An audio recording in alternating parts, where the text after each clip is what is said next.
most likely until after November, after Thanksgiving. That's when the decision can be made here in New Hampshire. So it's still early, and we have to spend time here and get that message of experience and vision and strength for America to the New Hampshire voters. You seemed on Wednesday at your filing to be upset that about the mega donor summit, the Romney and Ryan, because donors are coalescing around a front runner. However, you know, there are major leaders. What in the Republican Party?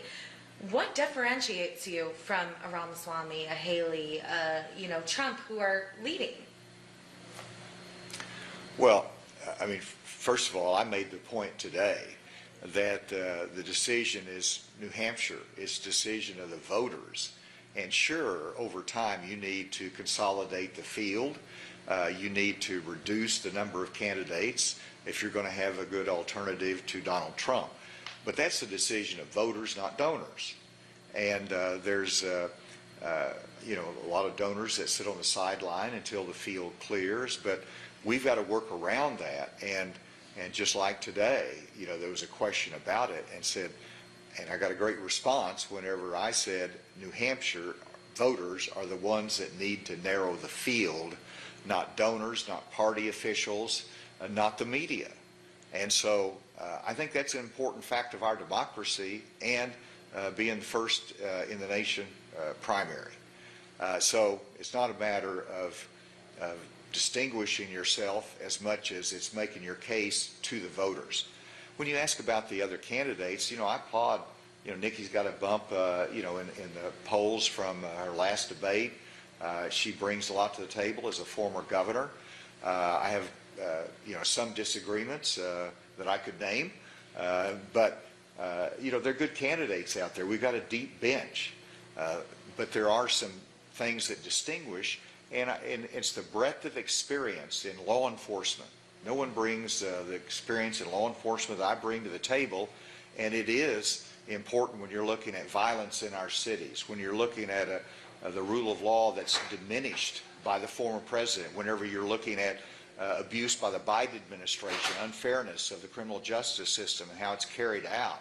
You need a federal prosecutor that can go in there and address those challenges. Do you miss the next debate? Would you stay in the race?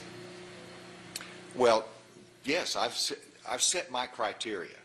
I said I want to see an increase in the polls, but it's not dependent upon the debates. I think the debates have diminished actually in importance, and I get more discussion of tough issues having a Q&A in here with New Hampshire voters than I did on the debate stage. And so I think it's moved to the level of, you know, New Hampshire voters and Iowa voters and those coffee shops that you're visiting with the voters on those issues. That's going to be the defining moment in the campaigns. Can I just get you to respond to something that DeSantis said earlier today? I'm just going to read the quote here. He said, "We cannot accept people from Gaza into this country as refugees. I'm not going to do that. If you look at how they behave, not all of them are Hamas, but they are all anti-Semitic." Do you have a response to that? Well, I think it's a danger anytime that you categorize a group of people as being simply anti-Semitic.